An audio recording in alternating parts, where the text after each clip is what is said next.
આજે એક એવા વિષય પર વાત કરવી છે જેને લીધે દિવસે ને દિવસે સમાજ અને યુવા વર્ગ અધોગતિના પંથે ચડતો જાય છે અને પોતાની જાતને એટલા હદ સુધી નુકસાન પહોંચાડી બેસે છે જેની ભરપાઈ તેના પૂરા પરિવારને કરવી પડે છે. વાત કરવી છે ટેકનોલોજીની, વાત કરવી છે તેના નુકસાનની અને વાત કરવી છે ધોરણ 8માં અભ્યાસ કરતી એક માસૂમ દીકરીએ કરેલ આપઘાતની.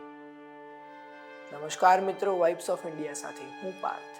દિવસે ને દિવસે ટેકનોલોજીનો વિકાસ થઈ રહ્યો છે અને લોકો આધુનિક બની રહ્યા છે, તેના પર કોઈ વાંધો પણ નથી, પણ જરૂર કરતાં વધારે પડતી આધુનિકતા એ કેટલા હદ સુધી વ્યક્તિને નુકસાન પહોંચાડી શકે છે તેની વ્યક્તિને અંદાજો પણ નથી હોતો. આજે આ વાત કરવાનું કારણ છે સુરતમાં બનેલી એક ઘટના, જેનાથી જો વ્યક્તિ કંઈક શીખ મેળવે તો તે પણ આ જરૂર કરતાં વધારે ટેકનોલોજીના દોડથી બચી શકે છે.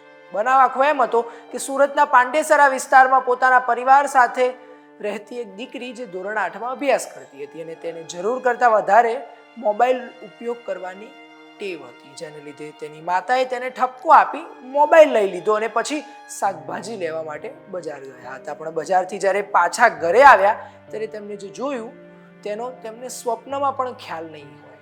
જી હા, જ્યારે દીકરીની માતાએ ઘરે આવી અને જોયું તો તેની દીકરીએ ગળે ફાંસો ખાધેલી હાલતમાં જોવા મળી હતી. આ જોતા તેની માતા ગભરાઈ ગઈ હતી અને બૂમાબૂમ કરવા લાગી હતી, જે સાંભળીને આજુબાજુના લોકો ભેગા થઈ ગયા હતા અને 108ને બોલાવી દીકરીની તપાસ કરતા તે મૃત જાહેર કરાઈ હતી.